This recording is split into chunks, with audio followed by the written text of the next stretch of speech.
So if we're going to stay with these Marcus Smart comparisons, then we obviously have to look at the defensive end of the floor.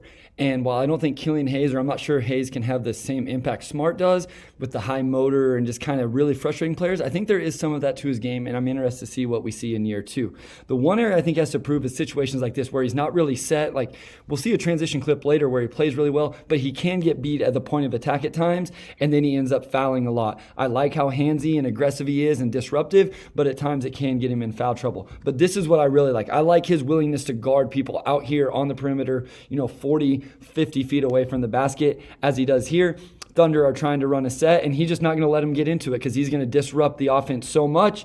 Again, does a pretty good job here staying in front, forcing a really tough floater, the offensive player going to his left, shooting it with his right. This one highlights it even better. Again, picking the offensive player up around half court, going to get into him. He picks it up, and he's going to get active hands, knocks it away once, knocks it away again, and comes up with the steal and transition going the other way. So this is an area I really think Killian Hayes can start to be more of, like kind of just disrupt and really frustrate the other team. I thought even with Jalen Green in that second Summer League game, he started to really frustrate him.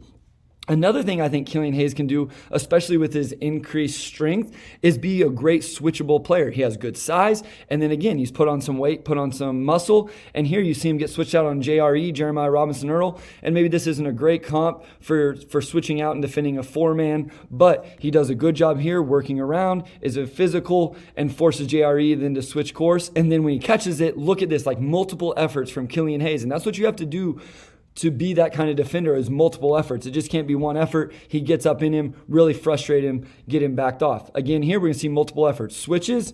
Now here comes the next screen. Great awareness to see the pin down. He's going to switch out onto the guard coming off. And then again, his willingness to get up in guys, even out away from the three-point line. Active hand here as you see him swiping at the ball a little bit. Again, that can cause him to get in a little bit of foul trouble at times, but I love just that he was always into it and focused. And then again, off the ball, recognizes the role. He's the low man or the weak side help. He's going to step over. And one thing I think he needs to get good at, whether I don't know that he's going to be a rim protector, but maybe he can get great at taking charges, or this, where he just has great active hands being in the right position and causes a jump ball. And then I just really love this clip from Summer League. So this is one of those open transition, and he does a great job staying in front here, okay? And then watch this. Instead of just relaxing now, again, multiple efforts. He's going to stay, again, with the hands.